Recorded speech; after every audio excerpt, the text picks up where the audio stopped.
Hi everyone, Matthew here. Welcome to Access Grow. Today we will be looking into raised garden beds and how they can make gardening more accessible. In this video, I'll take you through some of the benefits of using raised garden beds, I'll give you a tour of my own garden setup, and I'll share some essential tips for setting up your own garden beds at home. If you find this video helpful, please give us a like and subscribe for more adaptive gardening content. Let's get started. One of the most significant advantages of raised garden beds is the reduction in kneeling and bending.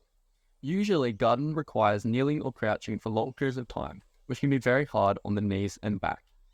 Raised garden beds elevate your plants to a more comfortable height, meaning it's easier to tend to them without as much strain on your joints. This means less physical discomfort while gardening, making gardening more enjoyable.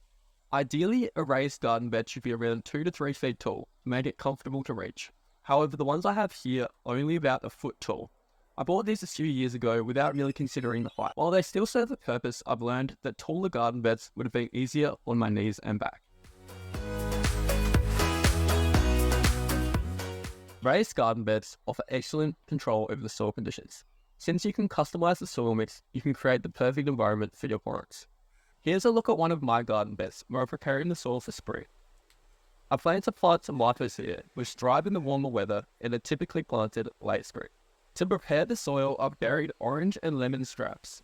Since I have an orange and a lemon tree, I generate a lot of these scraps. They're great for the soil because they add acidity and nitrogen, which are perfect to tomatoes. On top of the scraps, I've added a layer of dirt and then I've put a layer of mulch on top using leaves and grass to this. Mulch is great because it will suppress the weed growth and also keep the soil moist until spring when I'm ready to plant. When planting time arrives, I'll add a layer of fresh compost to further enrich the soil, providing additional nutrients for my tomatoes. Additionally, raised garden beds offer better drainage, which prevents waterlogging and root rot. Controlling watering is another benefit. Because the beds are elevated, it's easier to monitor the moisture levels and ensure consistent watering. This control helps prevent over or under watering, leading to healthier plants. Weeding is often a labour-intensive task, but raised garden beds can make it significantly easier. The elevated height reduces the need to bend over, making it simpler to spot weeds and also to remove weeds.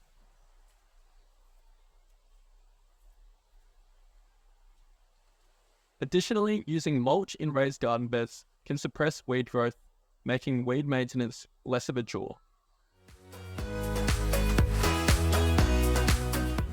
Now that we've covered the benefits of raised garden beds, I'll give you a tour of my own setup.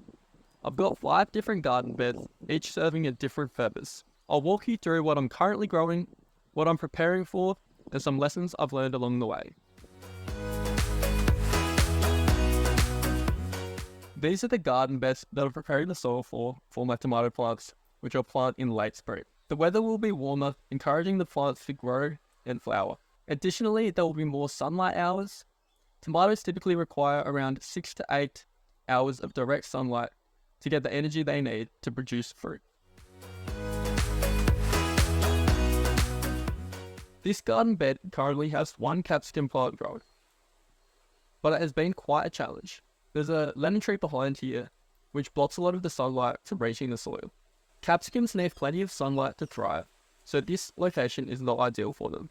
I'm considering removing the capsicum plant and putting it in a pot where I can place it in a sunnier spot. If anyone has any suggestions of what I could find here that doesn't require much sunlight, please let me know. In this garden bed, I've got a mix of mint, spring onions, and oregano growing. These herbs are great companions because they don't require much water or attention, making this an incredibly low maintenance garden bed. This is especially beneficial for seniors and individuals with limited mobility, as it allows them to enjoy a productive garden without the need for constant care. The combination of these herbs ensures that the bed remains easy to manage, providing fresh, flavorful ingredients with minimal effort. The oregano in this bed is quite an aggressive grower, so I need to prune every now and then to keep in check. I've let the oregano grow quite large, because when it flowers, it attracts bees, which are excellent pollinators for other plants like my capsicums. Spring onions are incredibly easy to care for. They practically look after themselves. You simply cut off what you need, and the flower will regrow, providing you a continuous supply. They're perfect for adding fresh flavour to a variety of dishes without much effort. I've recently planted mint in this garden bed alongside the oregano and spring onions. Mint is a robust and fast-growing herb which complements this garden bed well. While mint can be invasive and spread quickly, it pairs well with spring onions and oregano, as they all require minimal water and attention.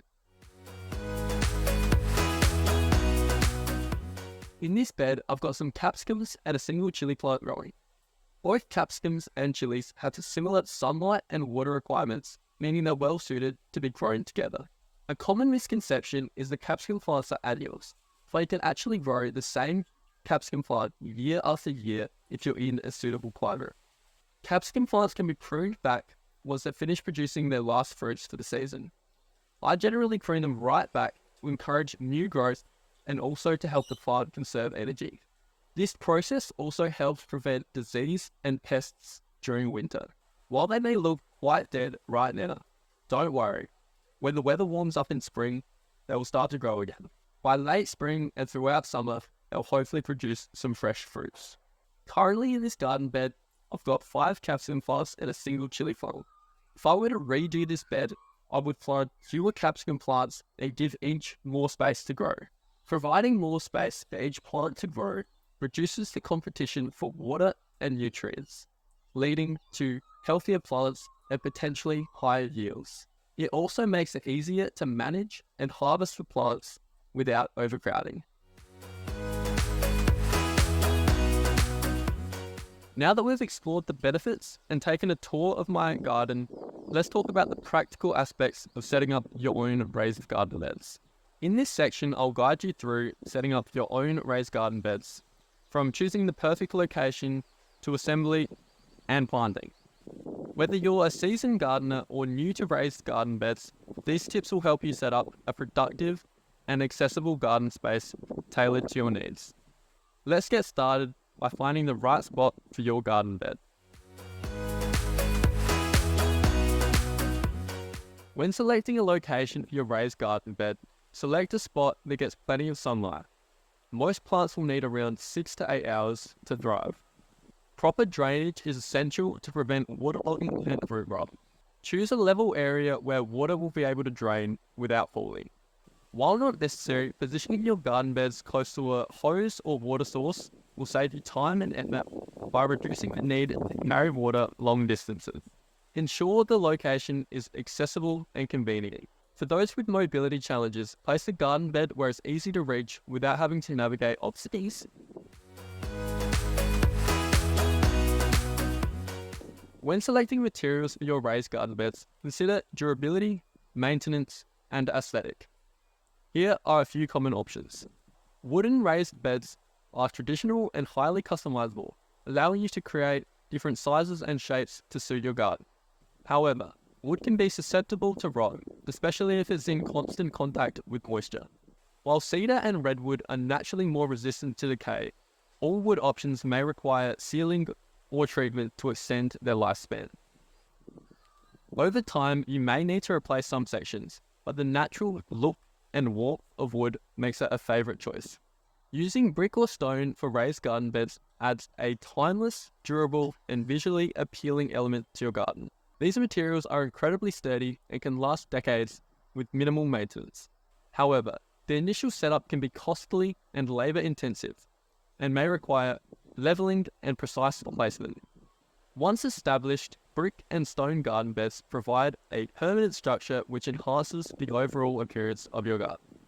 My own garden beds are made from galvanized metal, which offers a sleek, modern look which suits most garden styles.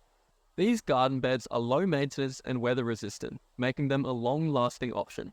Unlike wood, metal doesn't rot or require sealing, and it can withstand harsh weather conditions year after year without additional maintenance.